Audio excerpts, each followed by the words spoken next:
2011년에 개봉했던 한국 영화 박해일 주연의 최종 병기 활 못 보신 분 혹시 있습니까? 다 보셨죠?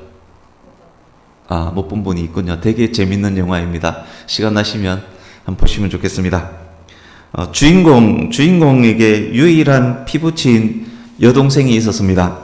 그 동생이 결혼하는 날에 청나라 정예부대가 마을을 습격합니다. 신랑 신부는 첫날 밤도 못 보낸 채 포로로 끌려갑니다. 뛰어난 활 솜씨를 가진 주인공이 활과 화살만 들고 청나라 군인을 추격해서 목숨 걸어 동생을 구출하는 그런 영화입니다. 이 영화의 배경이 되는 사건이 병자호란입니다. 조선 인조 14년에 일어난 병자호란입니다. 병자호란 때 그렇게 청나라로 끌려간 조선 백성이 60만 명 정도 됩니다. 그 중에 50만 명이 여인입니다. 시간이 지나서 이들 여인들이 귀국을 합니다. 어떤 이는 탈출도 하고 어떤 이는 돈을 내고 풀려나기도 하고 어쨌든 시간이 지날수록 많은 사람들이 고국으로 돌아옵니다. 아내가 딸이 고향을 찾아왔지만 이웃은커녕 가족들도 돌아온 그들을 반겨주지 않습니다. 오랑캐들의 성놀이개 노릇을 하다가 왔다는 이유입니다. 남편으로부터 이혼을 당합니다. 남편이 첩을 두고 죽을 때까지 돌아온 아내에게 눈길을 한번 주지 않습니다. 문중을 더럽혔다는 이유로 쫓겨납니다. 많은 처녀들은 자결을 합니다. 임진왜란이나 정유재란이나 식민지 당시에나 비슷합니다. 붙잡혀갔던 여인들이 돌아와서는 그런 대우를 받았습니다. 가족에게 버려진 것도 억울한데, 그 가족에게 버려진 것도 정말 서러운데 이웃에게서조차도 인간 대접을 받지 못합니다. 그 사람이 지나가면 수근수근 됩니다. 저 여자 청나라에 잡혀갔다 온 여자래. 저 여자 오랑캐와 피가 섞인 여자야. 저 여자 청나라에서 고향으로 돌아온 여자래. 저 여자 환향녀야. 환향녀 고향으로 돌아온 여자라는 뜻입니다. 저 여자 환향년이야. 여성에게 가장 심한 욕 중 하나로 여겨지는 환향녀는 이토록 아픈 역사를 간직한 욕입니다. 예전에 요한복음 4장 설교할 때 살짝 이 환향녀에 대한 설명을 드린 적이 있습니다만 어쨌든 이 욕은 이토록 아픈 역사가 간직된 욕입니다.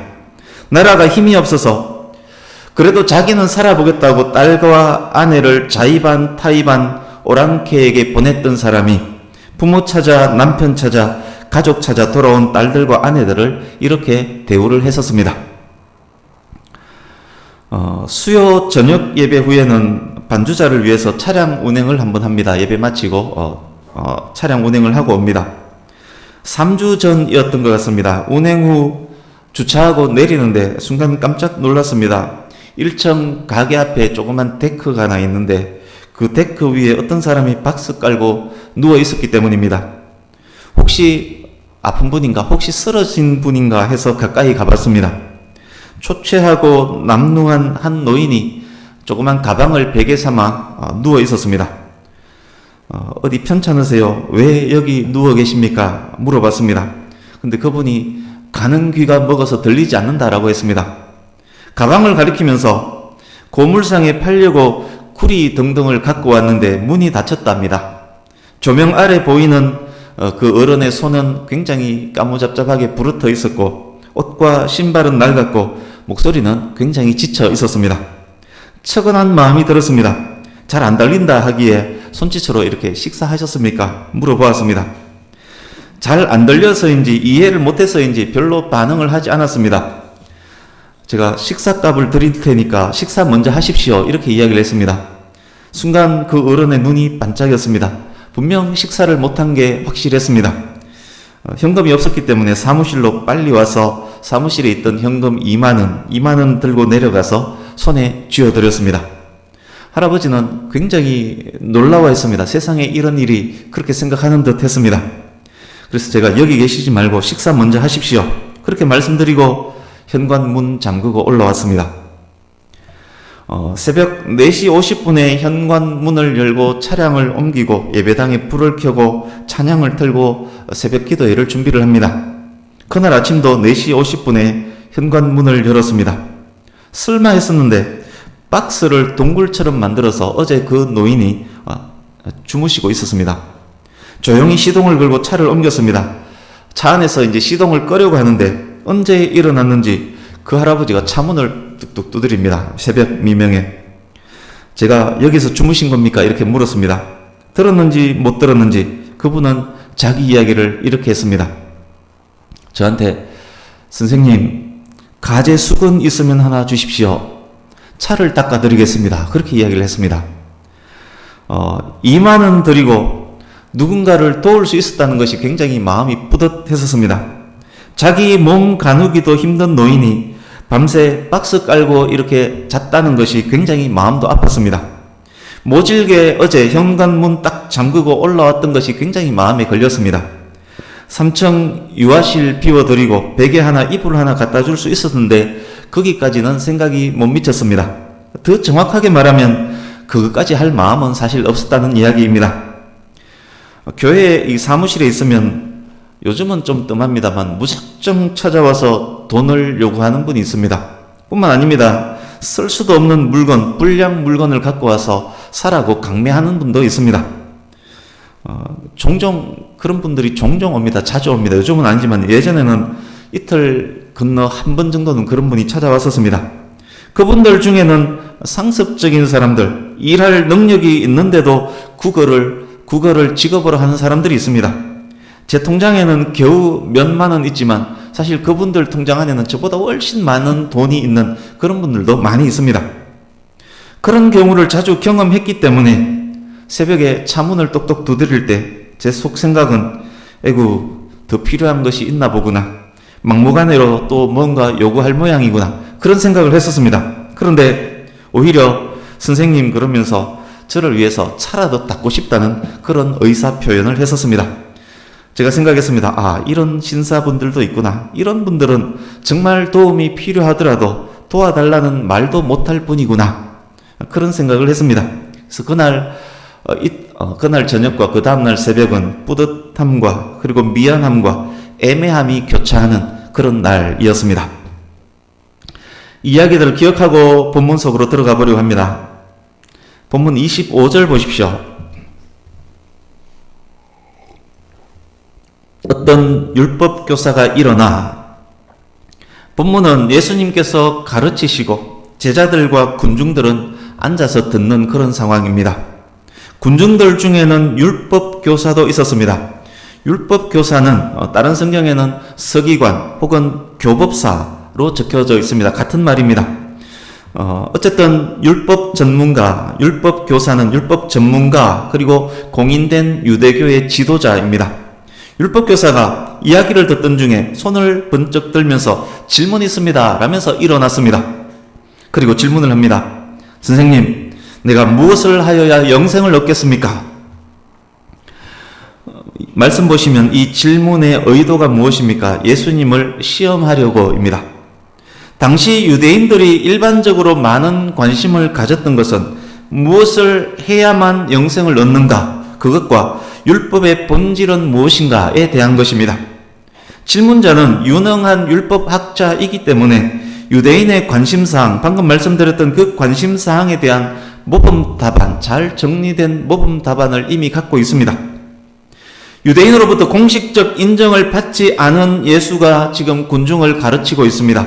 율법 교사 입장에서 예수는 과연 올바른 대답을 할 수 있을까 궁금했을 것입니다. 테스트 해보고 싶은 마음이 생겼습니다. 이 테스트를 통해서 자신의 실력도 한번 과시해보고 싶었습니다. 그런 이유로 무엇을 하여야 영생을 얻습니까? 라고 일어서서 질문을 한 것입니다. 26절 예수께서 율법에 대한 질문에 율법으로 되물으십니다. 율법에는 무엇이라고 기록되어 있느냐? 율법에는 무엇이라고 기록되어 있느냐? 영생에 대한 질문을 했는데 율법을 말씀하셨습니다. 성경을 말씀하셨습니다. 영생의 방법은 성경에 기록되어 있다라는 말씀이기도 합니다만 그 부분 설명은 생략하겠습니다. 계속 말씀합니다. 너는 율법을 어떻게 읽느냐? 영생을 주는 율법의 첫째 계명이 무엇이라고 너는 생각하느냐? 예수님께서 되물으셨습니다. 27절 예수님의 되물으심에 율법교사는 아마 속으로 아싸 했을 것입니다.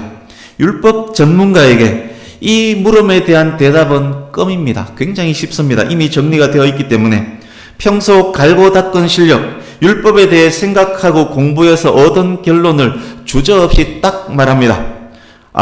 말씀드리죠. 저는 율법의 핵심을 두 가지로 요약합니다. 첫째는 마음을 다하고 목숨을 다하고 힘을 다하고 뜻을 다하여 주 나의 하나님을 사랑하는 것입니다. 둘째는 나의 이웃을 내 자신처럼 사랑하는 것입니다. 그렇게 딱 대답했습니다. 28절 예수님께서 말씀합니다. 너의 대답이 옳다. 실제로 그랬습니다. 그의 대답은 율법에 대한 100점짜리 핵심 요약 정리였습니다. 그런데 예수님의 말씀은 옳다, 그것으로 끝나지 않았습니다. 이를 행하라, 그러면 살리라. 이 율법학자에게 어떤 문제가 있었겠습니까? 당시 서기관과 바리새인들은 매우 위선적인 사람들이었습니다. 그들의 위선으로 예수님의 꾸지람을 들었습니다. 지식과 이론 면에서는 출중한데 행함이 없습니다. 그들의 믿음은 행함이 없는 죽은 믿음이었습니다. 위선적 율법 교사에게 율법의 계명을 삶 속에서 행하라. 주여 주여 하는 자마다 다 천국에 가는 것이 아니라 아버지 뜻대로 행하는 자라야 천국에 간다. 말과 혀로만 사랑하지 말고 행함과 진실함으로 해야 한다. 라고 예수님께서 말씀하신 것입니다. 그렇습니다. 예수님의 말씀, 그것이 율법의 본질입니다. 하나님을 전인적으로 사랑하는 자라면 하나님의 뜻을 제대로 알 것입니다. 하나님의 뜻이 무엇입니까? 하나님의 뜻은 천천의 숫양, 만만의 기름으로 하나님을 예배하는 것보다 정의를 행하며 자비를 베풀며 겸손하게 하나님과 함께 행하는 것을 더 기뻐하십니다. 하나님의 뜻은 하나님을 사랑하는 하나님의 백성이 이웃에게 행함이 있는 사랑을 베푸는 것입니다. 예수님께서 율법교사에게 네가 대답한 그대로 행하기는 했느냐? 네가 옳게 대답한 그것 행하라. 영생을 얻은 사람이라면 당연히 그렇게 살아야 한다. 그런 말씀을 하신 것입니다. 이제 29절입니다. 율법교사 무언가에 한 대 맞은 기분이 듭니다. 자신의 위선이 탄로 난 듯합니다. 자기의 옳음을 보여주고 싶었습니다. 순간 머리가 막 돌아갑니다. 행함으로 사랑을 베풀었던 기억들을 바삐 소환합니다. 몇 가지 자기가 사랑을 행했던 그 일들이 막 기억이 납니다. 이제 이웃을 도와주었던 이야기를 하고 싶었습니다. 그래서 두 번째 질문을 합니다. 예수님, 그렇다면 내 이웃은 누구입니까? 이 질문 안에도 율법교사의 위선이 포함되어 있습니다. 그것이 무엇이었는지 미리 확인을 해보겠습니다. 주보에 있는 신명기 6장 5절 그리고 레위기 19장 18절 두 절을 같이 읽어보겠습니다. 주보 오른쪽 하단에 같이 읽습니다. 시작. 너는 마음을 다하고 뜻을 다하고 힘을 다하여 내 하나님 여호와를 사랑하라. 원수를 갚지 말며 동포를 원망하지 말며 내 이웃 사랑하기를 내 자신과 같이 사랑하라. 나는 여호와이니라. 여기까지. 율법 교사가 율법 핵심 요약을 했던 그 요약의 근거가 되었던 말씀이 이 두 말씀입니다. 하나님을 일편단심으로 사랑하는 것, 이웃을 자신처럼 사랑하는 것, 그것이 구약 성경의 핵심입니다. 이것은 또한 십계명의 요약이기도 합니다. 본문에 등장한 이 율법 교사에게 이웃은 누구였을까요? 레위기 19장 18절을 다시 보십시오. 주보에 있는 동포를 원망하지 말며 내 이웃 사랑하기를, 이렇게 시작했습니다. 율법 교사에게 이웃은 동포, 즉 유대인에게 국한됩니다. 이웃이란 개념 안에 이방인들은 얼씬도 못하게 그렇게 차단막을 딱 쳐놓은 상태입니다. 그렇다면 그것이 하나님의 뜻이었을까요? 하나님께서도 유대인의 이웃을 유대인으로만 국한시켰을까요? 이제 주보 맨 마지막 레위기 19장 34절을 같이 읽습니다. 시작. 너희와 함께 있는 거류민을 너희 중에서 나은 자같이 여기며 자기같이 사랑하라. 너희도 애굽 땅에서 거류민이 되었었느니라. 나는 너희의 하나님 여호와이니라. 아멘. 유대인들도 애굽에서는 이방인이었습니다. 하나님께서는 이방인도 똑같은 이웃으로 여기고 자신처럼 사랑하라고 명령을 하셨습니다. 하나님을 전심으로 사랑하고 이방인까지 자신처럼 사랑하는 이웃사랑, 예수님께서 말씀하신 율법과 선지자의 강령, 구약 성경 전체의 핵심 요약은 바로 그것입니다. 하나님을 사랑하고 자기 유대인뿐만 아니라 이방인까지도 자신처럼 사랑하는 그것이 율법의 핵심 요약, 구약 성경의 요약입니다. 그랬습니다. 누가 내 이웃입니까? 라는 율법사의 질문 안에는 그래서 이런 마음들까지 포함되어 있었던 것입니다. 율법학자이기 때문에 그 내용을 몰랐겠습니까? 다 알고 있습니다. 그러나 그 마음속에는 하나님께서는 이방인도 이웃으로 여기라 하셨지만 나는 그 말씀 싫어. 나는 이방인까지 이웃으로 여기라는 그 말씀은 패스할 거야. 이방인들은 개, 돼지일 뿐이야. 개, 돼지를 어떻게 내 자신처럼 사랑한단 말이냐. 그렇지만 나는 유대인들에게는 사랑을 실제로 행한 적이 있어. 그것을 이 기회에 내가 말하면서 자랑해야겠다. 그런 마음이 있었던 것입니다. 율법 교사의 위선과 그리고 질문의 의도를 파악하신 예수님이 이제 한 예화를 들면서 답을 하면서 교훈하기 시작합니다. 이제부터는 예수님께서 해주신 이야기에 대한 설명입니다. 너무도 잘 아시는 선한 사마리아인 이야기입니다. 어떤 사람이 예루살렘에서 여리고로 내려가다가 강도를 만났습니다. 이 어떤 사람은 유대인입니다. 예루살렘에서 여리고로 가는 길은 경사진 유대 광야입니다. 바위와 암석이 많아서 강도들이 숨기에 적합합니다. 강도가 많이 출몰하는 지역으로 유명합니다. 그렇다고 강도가 많다고 이 길로 다니지 않을 수는 없습니다. 여리고는 제사장들이 많이 사는 도시이고 예루살렘은 성전이 있는 곳이기 때문입니다. 그러니까 수도와 다른 지방의 도시는 그것이 지름길이라면 위험이 있더라도 그곳은 많은 사람이 다닐 수밖에 없는 그런 길입니다. 강도를 만나다에서 만나다로 번역된 단어 페리핍도는 주위를 둘러쌌다라는 의미입니다. 이 사람이 만난 강도는 떼강도였습니다. 떼강도가 한 사람을 탈탈 틀었습니다. 타고 있던 나귀, 가방, 현금, 금반지, 시계, 목걸이 다 뺏었습니다. 은행 계좌, 신용카드, 비밀번호까지 다 틀었습니다. 다 뺐을 때까지 두들겨 팼습니다. 거진 죽은 상태가 되었습니다. 그 상태로 유대 광야에 버리고 가버렸습니다. 우연히 그 길로 한 명의 제사장이 내려오고 있습니다. 저만치서 빨가벗겨져 쓰러져 있는 한 사람을 보았습니다. 그를 보고 피하여 지나가고로 번역된 단어는 반대편으로 지나가다 라는 의미의 단어입니다. 깜짝 놀란 제사장, 불이 나게 반대편으로 도망가듯 휙 가버립니다. 조금 후 한 명의 레위인이 또 내려옵니다. 그곳에 이르러 제사장은 멀찌감치 써보고 도망했지만 레위인은 쓰러진 사람이 있는 곳까지는 왔습니다. 그렇지만 그를 보고는 제사장과 똑같이 반대편으로 도망가듯 지나갔습니다. 제사장과 레위인은 왜 반대편으로 불이 나게 도망가 버렸을까요? 이들은 유대 종교의 특권층입니다. 제사장은 성전 제사를 주관하는 사람입니다. 레위인은 성전 예물관리, 성전을 깨끗이 하는 일, 예배 관련 실무를 담당하는 사람입니다. 이들에게는 하나님의 명령 준수 의무가 누구보다도 강하게 있습니다. 이들에게는 이웃을 내 자신처럼 사랑할 의무 더욱 있습니다. 또한 이들에게는 정결할 의무도 있습니다.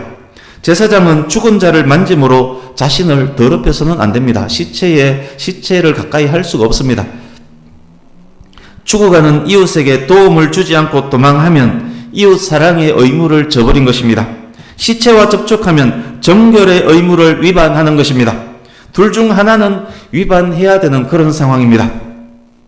이들은 이웃 사랑을 저버리고 정결의 의무를 지켰습니다. 숨을 쉬며 신음을 하고 있지만 시체 취급 혹은 죽을 사람 취급을 해버렸습니다. 최소한 생사 여부 확인 정도는 하는 것이 당연한데 그것마저 하지 않았습니다. 이들이 율법은 알았지만 율법의 본질은 몰랐습니다. 율법의 더 중한 바가 정의와 긍휼과 믿음임을 무시했습니다. 하나님께서는 제사보다 공의와 인자를 행하기를 더 원하시는 것을 모른 척했습니다. 이들이 율법은 알았지만 율법을 행하지는 않았습니다. 이들에게 자기의, 자기 생각이 하나님의 뜻, 하나님의 의보다 더 중요했기 때문입니다. 이들의 모습은 마치 이리떼를 보고 양을 버리고 도망하는 사꾼 목자와 같습니다. 제사장과 레위인이 그냥 지나갔던 이야기 여기까지 들었을 때 그 자리에 있던 율법 교사와 군중들은 무슨 생각을 했겠습니까? 아마 이런 생각을 했을 것입니다. 에휴, 제사장과 레위인들이 이웃 사랑을 실천하지 못했네. 에휴, 목사님과 장로님이 불쌍한 사람을 완전 무시하고 지나가 버렸네. 이제 누가 등장하려나?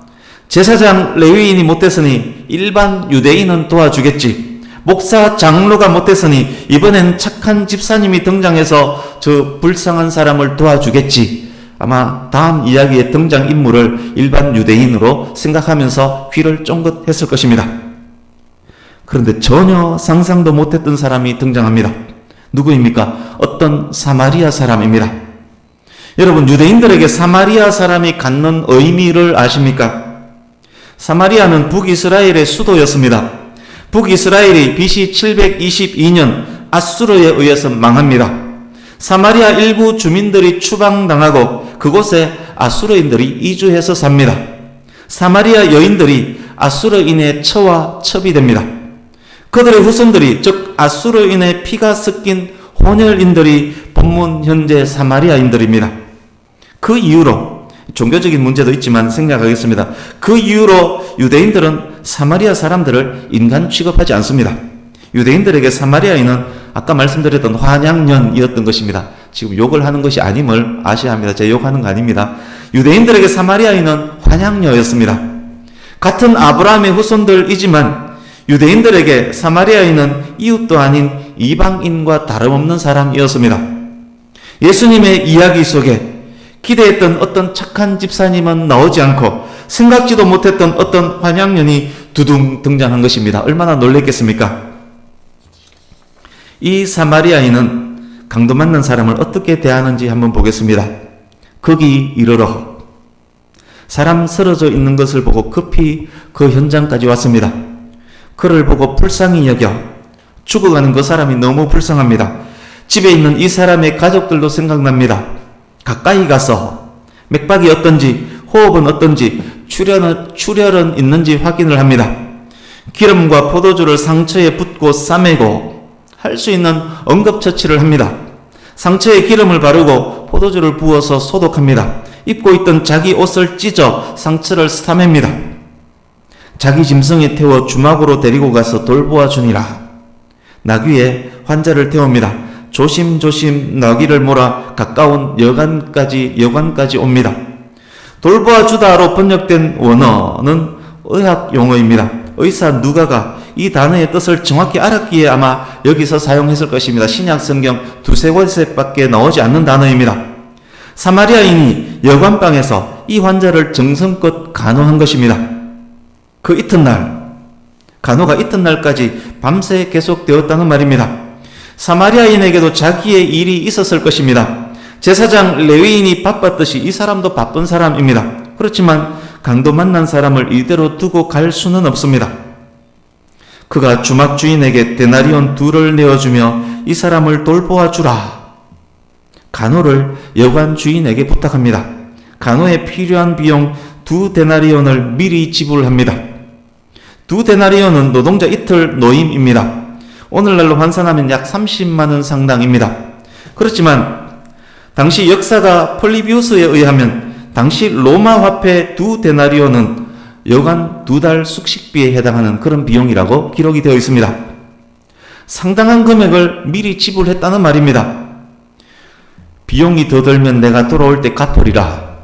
뿐만 아닙니다. 끝까지 돌보겠다는 의사를 표합니다.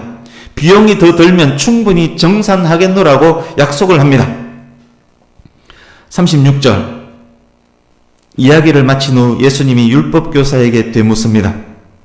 네 생각에는 이 세 사람 중에 누가 강도 만난 자의 이웃이냐? 율법교사는 누가 나의 이웃입니까? 라고 질문을 했습니다. 예수님께서는 누가 강도 만난 자의 이웃이냐? 라고 되묻습니다.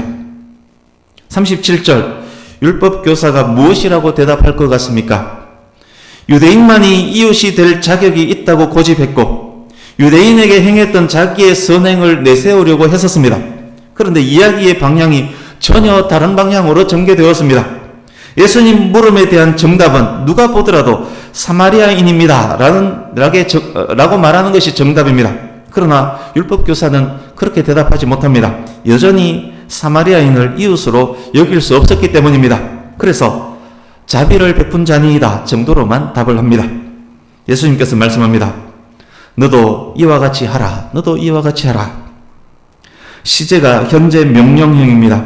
한번 이렇게 하라라는 명령이 아닙니다. 항상 습관적으로 이런 행함을 하라는 명령입니다.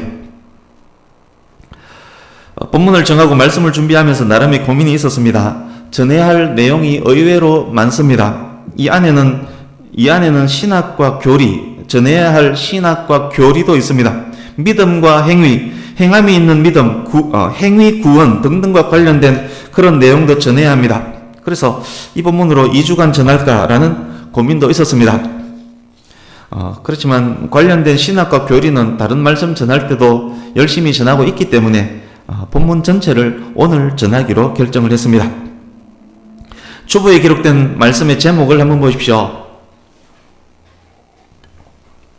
본문 속 율법 교사의 누가 내 이웃이니까 라는 질문 그대로를 제목으로 정했습니다. 이 질문에 포커스를 두고 정리하면서 교훈을 얻고 말씀을 마치겠습니다. 오늘 본문은 이웃이 누구인지 이웃에 대한 명확한 개념을 정립하게 해주는 말씀입니다. 유대인들은 사마리아인들, 이방인들처럼 살아가는 창녀와 세리들을 이웃에게서 아예 제외시켜버렸습니다. 율법에 그들도 이웃이라는 말씀이 엄연히 있는데도 무시하면서 살고 있습니다. 그러나 예수님의 삶은 어떠했습니까? 사마리아의 수가성 여인에게 복음을 전하셨습니다. 세리 마태를 제자로 부르셨고 세리장 삭개오의 집에서 먹고 마셨습니다. 창녀였던 한 여인에게 죄사함을 선포하셨습니다. 우리의 이웃은 남녀노소 빈부귀천 인종을 차별하지 않습니다. 예수님께서 그렇게 몸소 가르쳐 주셨습니다. 율법교사가 알고 행하는 이웃은 성경에서 가르치는 진짜 이웃이 아닙니다. 율법교사가 내 이웃이 누구니까? 내 이웃이 누구니까? 라는 질문을 했습니다. 예수님께서는 누가 강도 만난 자의 이웃이냐? 라고 되물으셨습니다. 이 두 질문의 차이가 느껴지십니까? 이웃은 나의 입장에서 정해지는 것이 아닙니다. 이웃은 아픈 자, 상한 자의 입장에서 정해지는 것입니다. 여러분, 누가 나의 이웃입니까? 누가 우리의 이웃입니까? 내가 좋아하는 사람, 내가 거리낌이 없는 사람이 나의 이웃입니까? 같은 유대인, 같은 동네 사람, 비슷한 생활을 하는 부류의 사람, 그들이 내 이웃입니까? 나에게 호의적이고 나에게 잘 대해주는 사람, 내 마음에 드는 사람이 나의 이웃입니까? 그 사람들을 사랑하면서 그것을 본문에서 말씀하는 이웃사랑이라고 하면 그것은 큰 착각입니다. 그런 이웃사랑은 누구나 할 수 있습니다. 그런 이웃 개념은 누구나 가질 수 있습니다. 세상 사람들도 도둑놈들도 강도들도 그런 이웃사랑 정도는 할 수 있습니다. 어쩌면 처세술 능한 세상 사람들이 더 잘할 수 있는 이웃사랑입니다. 그것은 기독교인이 해야 할, 기독교에서 말하는 이웃사랑은 아닙니다. 우리의 이웃은 우리에게 호의적인 사람이 아니라 우리의 사랑이 필요한 사람입니다. 성도의 이웃은 도움과 사랑이 필요한 사람입니다. 세상 사람들이 그립게 하고 세상 사람들이 불편해하는 사람이 성도의 이웃입니다. 강도 만난 사람이 우리의 이웃입니다. 박스 덮고 길에서 잘 수밖에 없는 사람이 우리의 이웃입니다. 그런 이웃을 사랑하는 것이 진짜 이웃사랑입니다. 그런 이웃을 내 자신처럼 사랑하는 것이 진짜 이웃사랑입니다. 또 있습니다. 도움이 필요한 이웃에게 한 번의 사랑을 베풀었다고 그것이 이웃사랑입니까? 어느 날 불쌍한 노인에게 2만 원 한 번 드렸다고 그것이 이웃사랑 맞습니까? 그렇지 않습니다. 본문 속 사마리아인처럼 치료될 때까지 끝까지 사랑하는 것이 이웃사랑입니다. 그것이 예수님의 사랑을 닮은 이웃사랑입니다. 예수님께서는 죄로 인해 비참한 우리들을 보셨습니다. 친구 삼으시고 제자 삼으셨습니다. 양을 위하여 목숨까지 버리는 선한 목자가 되셨습니다. 예수님은 유대인이나 헬라인이나 세리나 창녀나 차별하지 않으셨습니다. 미리 아시고 미리 정하시고 부르시고 의롭다 하시고 성령을 보내주셔서 힘주시고 능력 주시고 합력하여 선을 이루게 하시고 함께 하시고 그것을 천국에까지 이루게 하십니다. 우리를 사랑하시되 끝까지 사랑하십니다. 우리가 자격이 있어서가 아닙니다. 우리를 불쌍히 여기시고 은혜와 긍휼을 베푸셨기 때문입니다. 이 사랑을 우리가 받았다면 우리 역시 이웃을 불쌍히 여기고 긍휼을 베풀어야 하지 않겠습니까? 예수님처럼 지속적인 사랑과 긍휼을 베풀어야 하지 않겠습니까? 그래서 예수님께서 현재 명령으로 말씀하신 것 아니겠습니까? 지난주에 생명처럼 귀한 우리의 예배가 골프와 오락과 늦잠과 게으름에 카운트 펀치를 맞고 나가 떨어진다는 말씀을 드렸습니다. 이제 다른 예를 하나 들어보겠습니다. 외롭고 가난한 어떤 이웃으로부터의 도움 요청이 왔습니다. 급히 가야만 그가 위급한 상황에서 벗어날 수 있습니다. 그런데 도움 요청 온 시간이 주일 오전 10시 30분입니다. 예배 갈 시간입니다. 여러분, 이런 때는 어떻게 해야 할까요? 하나님께서 제사 제도와 정결법을 주신 것은 결국 사람을 살리기 위한 것이었습니다. 하나님께서는 형식적 예배보다는 사랑과 인자와 공의를 행하기를 더 원하십니다. 그것이 율법의 본질입니다. 사랑은 율법의 완성입니다. 이런 때는 그 이웃을 찾아가기를 하나님께서 더 원하십니다. 사랑 실천이 더 기뻐 받으시는 예배라는 말씀입니다. 이런 사랑 실천이 있는 성도라면 그 성도가 오락 때문에, 게으름 때문에, 늦잠 때문에 공적 예배를 포기하겠습니까? 이런 사랑 실천이 있는 사람의 예배는 하나님께서 기뻐 받으시는 진정한 예배가 아니겠습니까? 우리의 관심과 사랑과 도움이 필요한 사람이 우리의 이웃임을 말씀드렸습니다. 매우 중요한 것 있습니다. 그 도움과 사랑이 육적인 것에만 국한될 수 없다는 것입니다. 영혼의 문제는 더욱 중요합니다. 하나님을 모르는 사람, 예수님 없이 살면서 지옥을 향해 가고 있는 사람, 그들은 불쌍하고 불쌍한 영혼입니다. 믿지 않는 그들이 또한 우리가 사랑해야 할 이웃입니다. 이웃을 내 자신처럼 사랑하는 사랑은 또한 영혼을 불쌍히 여기는 사랑입니다. 참된 이웃 사랑은 복음을 전하는 것입니다. 이웃 사랑 실천하는 성도의 삶은 복음을 더욱 효과적으로 전파될 수 있도록 만들어 줄 것입니다. 37절 뒷부분 보십시오. 예수께서 이러시되 가서 너도 이와 같이 하라. 그렇습니다. 그래서 이 명령은 율법 교사에게 하시는 명령이 아니라 이 말씀을 읽는 모든 시대 모든 성도에게 하시는 명령인 것입니다. 저와 여러분에게 이 시간 주고 계시는 명령인 것입니다. 우리 말씀 한 곳을 읽고 마치려고 합니다. 마태복음 5장으로 갑니다. 이 말씀으로 오늘 말씀을 마음속에서 결론 지을 수 있기 바랍니다. 마태복음 5장 7절 8절을 같이 읽겠습니다. 지난주 본문에서 이어지는 말씀입니다. 마태복음 5장 7절 8절 같이 읽습니다. 시작. 긍휼히 여기는 자는 복이 있나니 그들이 긍휼히 여김을 받을 것이며 마음이 청결한 자는 복이 있나니 그들이 하나님을 볼 것이며. 아멘. 여러분, 마음이 청결한 자가 누구이겠습니까? 이 말씀 원어를 꼬박꼬박 하나하나 뜯어보면 마음이 청결한 자의 의미가 무엇이냐? 그것은 마음을 다하여 목숨을 다하여 힘을 다하며 뜻을 다하여 하나님을 사랑하는 자, 그가 마음이 청결한 자입니다. 일편단심, 그것이 마음이 청결하다의 의미입니다. 하나님을 마음 다해 목숨 다해 힘을 다해 뜻을 다해 사랑하는 것, 그것이 청결한 마음을 가진 자입니다. 그는 하나님을 보게 될 것입니다. 그러기에 그는 복이 있는 자입니다. 긍휼히 여기는 자가 누구입니까? 이웃을 내 자신처럼 사랑하는 것입니다. 긍휼히 여기다, 이 의미 속에는 말과 입으로 행하는 사랑이 아니라 행함으로 사랑하는 그것이 있는 것이 바로 긍휼이란 단어의 의미입니다. 말과 혀로만 사랑하는 것이 아니라 행함과 진실함으로 사랑하는 자입니다. 그는 하나님으로부터 긍휼히 여김을 받게 될 것입니다. 구원받는다는 말씀입니다.